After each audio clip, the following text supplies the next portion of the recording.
तो हाँ जी, आपका नाम वर्षा है और ये आपने डिटेल भेजी है और इसके हिसाब से आपकी कुंडली बनी है। मकर लग्न की कुंडली है, राशि आपकी है मिथुन और ये कुंडली आपकी यहाँ पे मैंने बना रखी है। आपने मुझे एक ही सवाल लिख के भेजा, वो है कि आपको 2 साल से नौकरी नहीं लग रही, ऐसी दिक्कत क्यों आ रही है। आपका ये मेन सवाल है नौकरी को लेके। तो बाकी आपको मैं पूरा विस्तार में समझाऊंगा ये दिक्कत क्यों आ रही है। सबसे पहले तो आप ये समझो कि जो कुंडली होती है इसमें 12 घर होते हैं और 12 घर मैं लिख देता हूँ, वो आप समझ लो। ये है आपकी कुंडली में पहला घर है, ये है दूसरा घर, तीसरा घर, चौथा, पाँचवा, ये है छठा, सातवां, आठवां, नौवां, 10वां घर, 11वां और ये 12वां घर। अब ये जो 12 घर हैं, इन घरों से आपके जीवन के बारे में कुछ न कुछ पता किया जाएगा। जैसे कि इस पहले घर से हम पता करेंगे आपका जो शरीर है वो कैसा होगा, हेल्थ कैसी होगी, स्वभाव कैसा। दूसरा घर आपके धन का है, तीसरा घर छोटे भाई बहनों का, चौथा घर आपकी माता, मकान, वाहन, पाँचवा घर बच्चों का है, छठा घर शत्रु, रोग, कर्जा, सातवां घर आपके पति का है, 8वें घर से उम्र देखेंगे, 9वें घर से भाग्य देखेंगे, 10वां घर काम काज, 11वां घर आमदनी लाभ और 12वें घर से आपके खर्चे देखेंगे। आपने यहाँ पे मेरी 2 बातें नोट करनी है। पहली बात, जो मैंने 12 घर लिखे हैं इनको याद कर लो, और दूसरी बात, इन 12 घरों से जो कुछ देखा जाएगा वो याद कर लो। और अब आप ये देखो कि अपने कुंडली में क्या देखना है, वो घर देख लो। जैसे मान लो आपने अपने धन के बारे में जानना है, तो धन का जो घर है वो दूसरा घर है। दूसरे घर से आपका धन देखा जाएगा और दूसरे घर में एक नंबर लिखा है 11। 11 है कुंभ राशि, मालक है शनि, तो आपके धन के लिए हमें शनि ग्रह को देखना पड़ेगा। ऐसे ही अगर आपके हमने मान लो छोटे भाई बहनों के बारे में जानना है, तीसरा अगर कुंडली में छोटे भाई बहनों का है और तीसरे घर में नंबर लिखा है 12। 12 है मीन राशि, मालक है ये गुरु, तो छोटे भाई बहनों के लिए गुरु को देखना पड़ेगा। तो आपको मेरा कहने का मतलब समझ आ चुका है कि जो भी कुछ देखना है वो घर देखना है और घर का मालक देखा जाता है। अब देखो जी, सवाल कि आपकी कुंडली है कैसी। आपकी कुंडली में शुक्र अच्छा है, शनि अच्छा है, मंगल अच्छा है, केतु रले मिले फल देगा, और बाकी आपका चंद्रमा मुझे बहुत ज़्यादा ख़राब लगा है, राहु रले मिले फल देगा। मतलब आपके आधे ग्रह अच्छे हैं, आधे ग्रह खराब हैं। और ये जो 9 ग्रह होते हैं, ये इनका जो असर है वो जीवन भर हमारे ऊपर रहता है, लेकिन ये अपना असर ज़्यादा देते हैं जब इनकी दशा चलती है। तो दशा अभी आपके ऊपर जो चली हुई है जिस ग्रह की, वो है ये बुध ग्रह। बुध की चल रही है आपके ऊपर बड़ी महादशा। कब से चली है? ये 9वां महीना 2022 में आपके ऊपर चली है। पिछले 2.5 साल हो चुके हैं चली को, ख़त्म कब होगी? 2039 में जाके। तो पिछले देखो जी 2.5 साल से बुध की चल रही है बड़ी दशा, और बुध का आपके ऊपर है पिछले 2.5 साल से असर ज़्यादा। कितना असर है? 80%। आपके जीवन में जो आपकी 100 में से 80% लाइफ में अभी जो कुछ आपके साथ हो रहा है वो बुध की वजह से हो रहा है। जो भी मतलब खा रही हैं, पी रही हैं, काम कर रही, कारण बुध है। और अगर आपका बुध अच्छा है कुंडली में, फिर तो आपको देगा अच्छे फल। अगर बुरा है भाई, बुरे फल देगा। तो इसकी बात करनी बहुत ज़रूरी है कि अच्छा है जो बुरा है। कुछ असर आपके ऊपर केतु का भी है जिसकी है अंतर्दशा। ये दूसरा महीना 25 में अभी चली है, पिछले महीने में, और ये अगले साल 26 में ख़त्म होगी। इसका असर वैसे कम है, लेकिन बड़ा असर बुध का है। अब अगर आप मेरे से पूछें कि भाई बुध मेरा अच्छा है बुरा, लेकिन उससे पहले आपको मैं एक इस चंद्रमा की बात करूंगा, क्योंकि आपकी कुंडली में जो सबसे ज़्यादा ग्रह खराब है वो कौन सा, अगर आपने वो जानना, वो है चंद्रमा। तो चंद्रमा को पहले बात करते हैं कि चंद्रमा आपका मुझे क्यों खराब लगा है। चंद्रमा देखो जी आपका 2-3 कारणों से खराब है। चंद्रमा खराब होने का पहला कारण, ये छठे घर में यानी कि 6 भाव में बैठा है, क्योंकि छठा घर जो है खराब घर होता है। इस घर से रोग, शत्रु, कर्जा, कोर्ट कचहरी, चोरी, ठगी, ऐसी खराब चीज़ें देखते हैं। दूसरा कारण चंद्रमा खराब होने का, साथ में राहु के बैठ के ग्रहण दोष बना है, चंद्र ग्रहण दोष, दोनों आपस में दुश्मन हैं। तीसरा कारण, ये राहु के नक्षत्र में बैठा है। तो 3 कारण यहाँ पे बने हैं चंद्रमा खराब होने के। तो छठा घर 6 भाव राहु के साथ बैठ के ग्रहण दोष बना और राहु के नक्षत्र में बैठा भी है। अब चंद्रमा आपको खराब फल क्या देगा, सवाल ये है। चंद्रमा इस कुंडली में इस घर का मालक है 7वें घर का। 7वां घर है आपके पति का घर। अगर आपके पति के बारे में जानना है, 7वां घर देखा जाएगा। और क्योंकि आपको मैंने अभी क्या बोला था, घर का मालक देखो, तो पति के लिए 7वां घर, और 7वें घर में नंबर लिखा है 4। 4 कर्क राशि है, मालक है चंद्रमा। तो पति के घर का मालिक चंद्रमा देख के देखना पड़ेगा आपके पति घर के मालिक चंद्रमा को देख के डिसाइड होगा पति के बारे में। अब चंद्रमा क्योंकि मैंने अभी बोला खराब है आपका, क्योंकि छठे घर में है, तो चंद्रमा आपको तो बुरे फल देगा, पति को लेके बुरे फल देगा आपको। पति वाले बुरे फल क्या मिलेंगे, क्योंकि छठा घर रोग का है, पति उठ के चला गया रोग, पति को रोगी बना देगा आपका चंद्रमा। छठा घर शत्रु का है, पति शत्रु, पति से आपकी बनेगी नहीं, लड़ाई झगड़े होते रहेंगे पति से आपकी। मतलब चंद्रमा आपको विवाह में दिक्कतें पैदा करेगा, विवाह में देरी होना, या विवाह हो भी गया पति से बनेगी नहीं, लड़ाई झगड़े होना, पति का बीमार होना, या पति से प्रेम ना मिलना, पति संबंधी दिक्कतें बड़े लेवल पे इस चंद्रमा की वजह से आपको आएंगी, और चंद्रमा की दशा में दिक्कतें बढ़ जाएंगी। इसके अलावा चंद्रमा सातवां घर पति का तो है, सातवां घर डेली की इनकम का भी होता है, जो रोजाना की इनकम होती है वो भी हम सातवें घर से देखते हैं, उसका भी मालिक चंद्रमा क्योंकि ख़राब है, तो आपको रोजाना की इनकम को भी लेकर दिक्कतें आएंगी। जो आपकी डेली की इनकम है वो भी, मतलब अगर आपके काम का जब दिक्कतें आ रही है कहीं ना कहीं कारण ये चंद्रमा भी को भी मैं समझूंगा, क्योंकि ये डेली का इनकम का घर है। और चंद्रमा देखो जी मन का कारक होता है, ये आपको मानसिक चिंता भी बहुत ज़्यादा देगा, डिप्रेशन का शिकार भी बना देता है। डिप्रेशन बहुत ज़्यादा होता है, मानसिक चिंता जो होती है बहुत ज़्यादा होती है, और ये मानसिक चिंता आपके पति को भी हो सकती है। इसके अलावा माता का कारक है, माता संबंधी भी दिक्कतें आती हैं, और भी मतलब चंद्रमा की दशा में दिक्कतें बढ़ जाएंगी आपकी। जब भी कभी ये दशा चलेगी छोटी बड़ी, तो आपको मेरी बात समझ आ रही होगी कि आपकी चंद्रमा की वजह से दिक्कतें जो आ रही हैं, पति वाली दिक्कतें आ रही हैं, डेली की इनकम को लेकर दिक्कतें, मानसिक चिंता, माता को लेकर दिक्कतें, तो चंद्रमा सवाल की कैसे सही किया जाए, उसका सही होना बहुत ज़रूरी है। अब उसके जो उपाय हैं, पहला चंद्रमा का उपाय है आप चंद कवच का पाठ पढ़ा करो। दूसरा है चंद स्रोत का पाठ पढ़ा करो।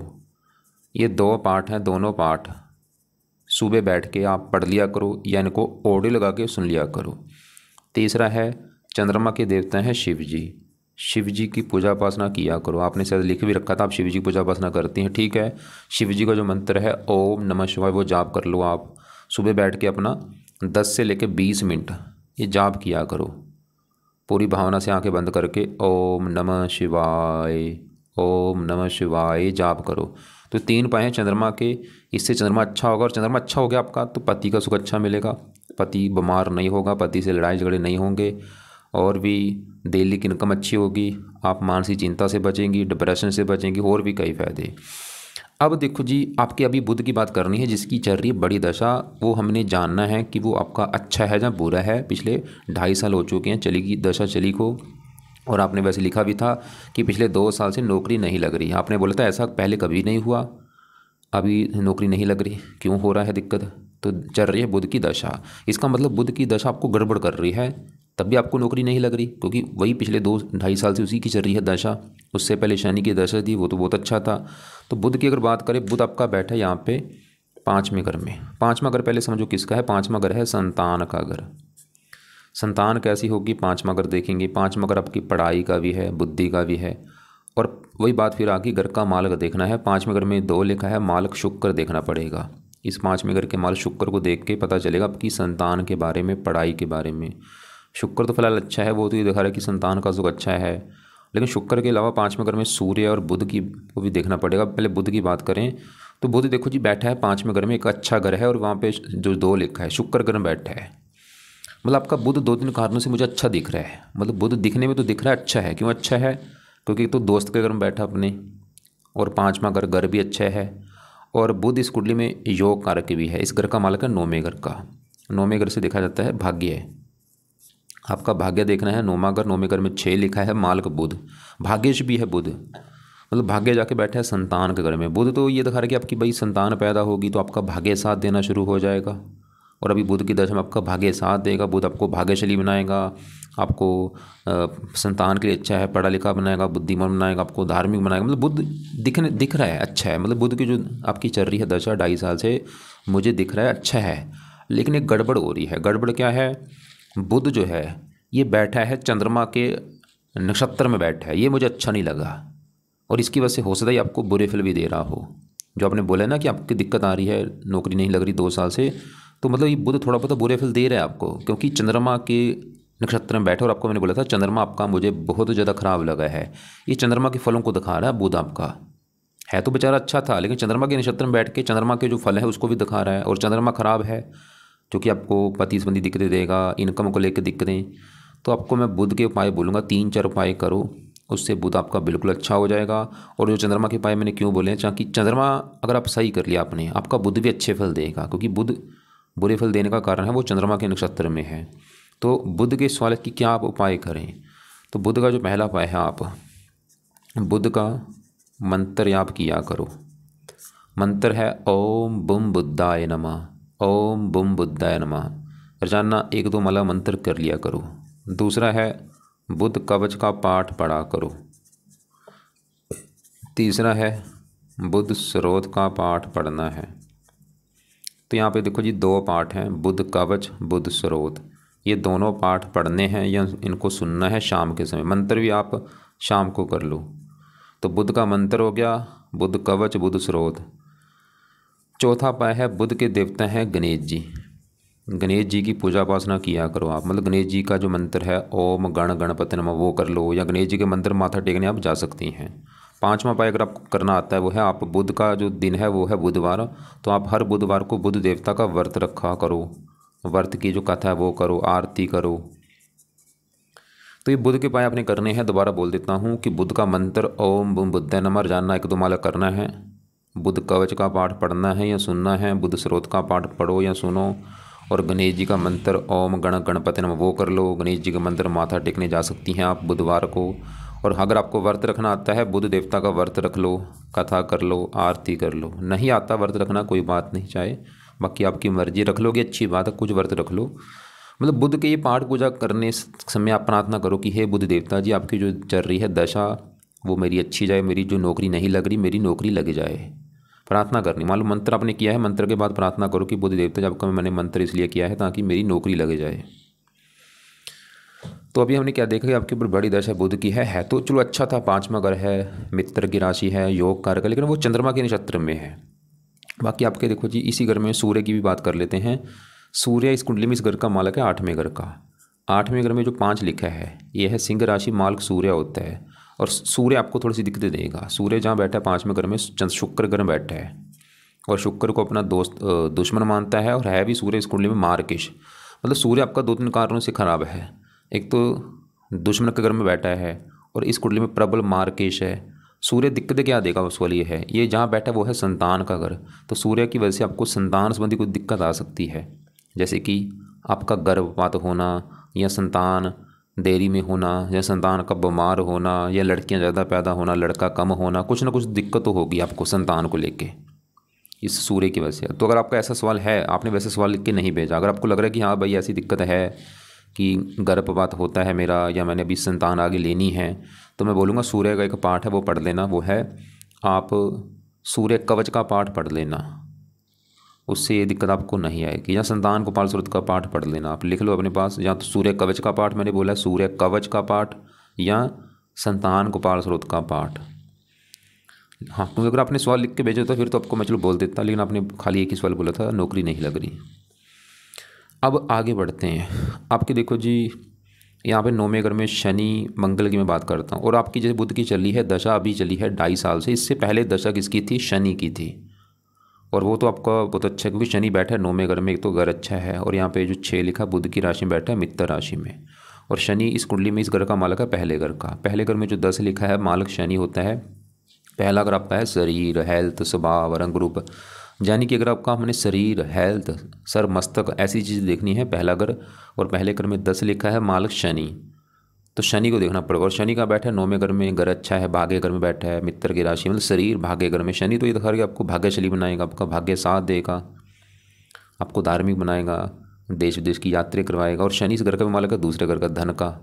दूसरा घर धन का है, दूसरे घर में 11 लिखा है मालक शनि। शनि धन भी देगा आपको, भाग्यवंशी धन मिलता रहेगा। और मैं फिर बोलूँगा, क्योंकि अभी दशा चली है बुध की 2.5 साल से, इससे पहले थी दशा आपकी शनि की, वो समय आपका फिर भी अच्छा गया होगा, क्योंकि ये शनि बहुत अच्छा है, योग कारक है, लग्नेश है, धन का भी मालक है। इसने आपको धन दिया होगा, शरीर का मालक है, हेल्थ अच्छी, स्वभाव, रंग रूप अच्छा। अब साथ में जो मंगल बैठा है, मंगल भी आपका अच्छा है, 2 घरों का मालक है मंगल इस कुंडली में। एक तो मंगल का घर है ये 11वां घर, 11वां घर है लाभ का घर, आमदनी। और 11वें घर में 8 लिखा है मालक मंगल। इनकम अगर आपकी देखनी है मंगल को देखा जाएगा, और मंगल बैठा है भाग्य घर में, भाग्य, लाभ, भाग्य, आमदनी, भाग्य, मतलब मंगल भी आपको भाग्यवंशी धन देता रहेगा, लाभ देगा, इच्छाएं पूरी कर देगा। और मंगल इस घर का भी मालक है, चौथे घर का, जहाँ पे एक लिखा है मेष राशि मालक मंगल। चौथा घर है मकान वाहन का। भाग्यवंशी आपको लाइफ में मकान वाहन ये सुख मिलेंगे और मंगल की दशा अच्छी जाएगी। अब आगे बढ़ते हैं आपके, देखो जी ये जो 10वां घर है ये है काम काज का घर, नौकरी कारोबार जो आप करेंगी, 10वां घर। और 10वें घर में 7 लिखा है तुला राशि मालक शुक्र देखना पड़ेगा कि शुक्र कैसा है। और शुक्र के अलावा 10वें घर में गुरु बैठा, गुरु को भी देखना पड़ेगा।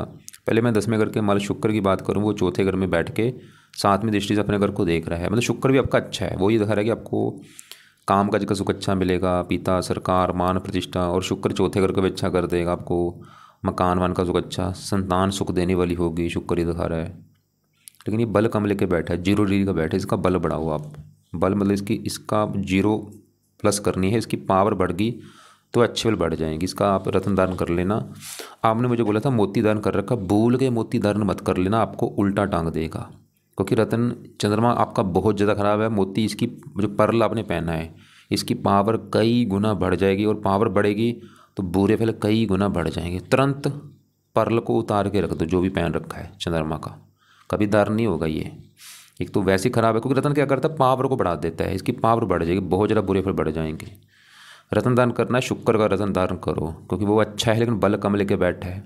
शुक्र रत्न आप चाहे ओपल कर लो, चाहे वाइट टोपाज कर लो, चाहे जरकन कर लो, और लेफ्ट हैंड की इस लंबी उंगली में कर लेना आप, चांदी में जुड़वा के शुक्र पक्ष के पहले शुक्रवार को धारण कर लेना। बाकी आपका देखो जी 10वें घर में जो गुरु है, हाँ ये गुरु भी थोड़ा सा दिक्कत देगा, क्योंकि गुरु 10वें घर में शुक्र की राशि में बैठा है। एक तो शुक्र को मानता है दुश्मन, और गुरु बैठा है राहु के नक्षत्र में, ये मुझे अच्छा नहीं लगा। इसकी वजह से गुरु भी आपके 10वें घर में बैठा है, जो कि है काम काज का घर। तो गुरु भी थोड़ा सा काम काज में दिक्कतें पैदा करता है। और बाकी 12वें घर में केतु उच्च का बैठा है, कई चीज़ें अच्छी देगा, मोक्ष के लिए अच्छा, लेकिन थोड़े से खर्चे बढ़ाता है। और राहु आपका क्योंकि चंद्रमा के साथ बैठ के जो ग्रहण दोष बने इसकी वजह से ख़राब है। राहु का भी आपको 1-2 उपाय करो। तो राहु का यहाँ पे जो उपाय है, आप राहु का दान किया करो। पहला उपाय है राहु का दान करो, दूसरा है राहु के लिए शिव जी की पूजा उपासना करो। कुल मिला के अगर आपकी कुंडली का मैं निचोड़ निकालूं कि आपकी कुंडली में सबसे नेगेटिव पॉइंट क्या है, सबसे नेगेटिव पॉइंट है आपको विवाह में दिक्कत आएगी। और वो दिक्कत आने का कारण है चंद्रमा, क्योंकि वो पति घर का मालक है। और दूसरा दिक्कत आपको थोड़ा सा संतान को लेकर दिक्कत आएगी, उसका कारण है संतान के घर में सूर्य का बैठना। और वो दिक्कत क्या होगी, जैसे मैंने बोला गर्भपात हो जाना, या संतान बीमार होना, या कई बार पहली संतान का नष्ट हो जाना, ऐसी दिक्कत भी आती है।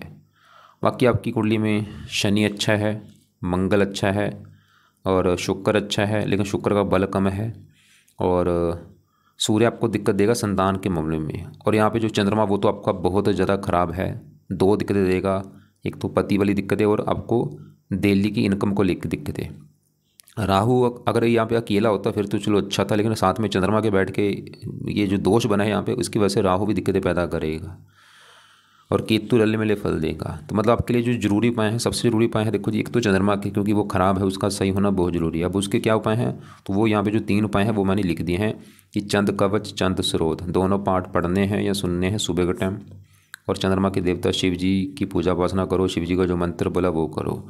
और बुध की जो चली है बड़ी दशा, उसके उपाय जितना होता है वो करो, ताकि वो दशा अच्छी जाए आपकी। तो बुध के उपाय में से बुध का मंत्र मैंने बोला है, वो आप जाप करो 1-2 माला।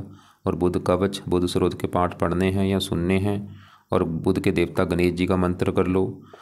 और अगर व्रत रखना आता है बुधवार का, व्रत रखो, कथा आरती करो। अब बुध का जो मंत्र है स्टार्ट करना बुधवार को, संकल्प लेके कि हे बुध देवता जी, आज से आपका मैं मंत्र शुरू करने लगी हूँ, क्योंकि आपकी चल रही है मेरे ऊपर महादशा। और मेरी सबसे बड़ी दिक्कत है कि मुझे नौकरी नहीं लग रही 2 साल से, तो मुझे नौकरी लग जाए, इसलिए आपका मैं रोजाना मंत्र जब किया करूँगी। तो रोजाना मंत्र करो जब तक आपकी नौकरी नहीं लग जाती। और ये पाठ भी जो है दोनों पढ़ने हैं या सुना करो। और गणेश जी के मंदिर जाओ या गणेश जी का मंत्र करो, वहाँ पे भी जाके प्रार्थना करो कि मेरी नौकरी लग जाए। व्रत भी आपको लगता है कि रख सकती हूँ तो रख लो व्रत। व्रत में आपने दिन में कुछ नहीं खाना, रात को ही भोजन करना होता है। और रात के भोजन में नमक का सेवन नहीं करना, खटाई नहीं खानी। दिन में वैसे आप फल फ्रूट खा सकती हैं। कथा सुन लेना जो बुधवार की व्रत कथा है, और आरती कर लेना। और राहु का दान बोला है, दान क्या है, ये दान सतनाजा होता है। 7 प्रकार के नाज हैं, पंछी को डालने हैं आपने। और राहु के लिए शिव जी की पूजा उपासना। अब देखो जी, बड़ी दशा है बुध की, छोटी दशा केतु की है। सवाल कि केतु के लिए क्या किया जाए। केतु के भी जो देवता हैं वो है गणेश जी। तो अगर आप गणेश जी की पूजा उपासना करते हैं, बुध तो अच्छा होगा ही, आपका केतु भी अच्छा रहेगा। और केतु का एक दान करना है, वो है कुत्तों को रोजाना रोटी डालनी है आपने, कम से कम 1 साल तक कुत्तों को रोटी डालना आप। बाकी अगर आपको लग रहा है कि और भी कोई आपके सवाल हैं, कोई बात पूछनी हो आपने, तो आप मुझे या तो कॉल करके पूछ लेना, या आपका जो सवाल है वो मुझे व्हाट्सएप पे लिख के भेज देना। और आपको जो मैंने बोला रत्न, जो आपने परल धारण कर रखा, आपने जो लिखा था वो मत पहनो, बिल्कुल उतार के रख दो। फिलहाल तो बस आपने यही सवाल लिखा था कि जॉब नहीं मिल रहा 2 साल से, ऐसा कभी नहीं हुआ था पहले, सेविंग बहुत कम होता है और हमेशा खर्चे हो जाता है किसी न किसी काम में। इसके अलावा देखो जी, आपको मैं एक और बात बोलूँगा, जितना हो सकता है आप पाठ पूजा किया करो, धार्मिक बनो, धर्म का सहारा लो। जितना जो भी आपके घर के आसपास कोई मंदिर है वहाँ पे जाओ, नाम जपो, जिसका नाम जपना अच्छा लगे, जैसे लिख ही रखा है वैसे शिव जी का नाम आपको अच्छा लगता है, ओम नमः शिवाय, वो जपो। और बाकी लोगों की हेल्प करो, और जाना कुत्तों को रोटी डालो, पंछियों को सतनाजा डालो, उससे क्या होगा, आपकी कमाई में बरकत होगी, फजूल का धन खर्च नहीं होगा आपका। रोजाना कुत्तों को रोटी जरूर डाला करो, और पंछियों को सतनाजा जो मैंने बोला है वो डालना है। सतनाजा कैसे बनाना है आपको मैं वीडियो अलग से भेज दूंगा, उसको देख लेना।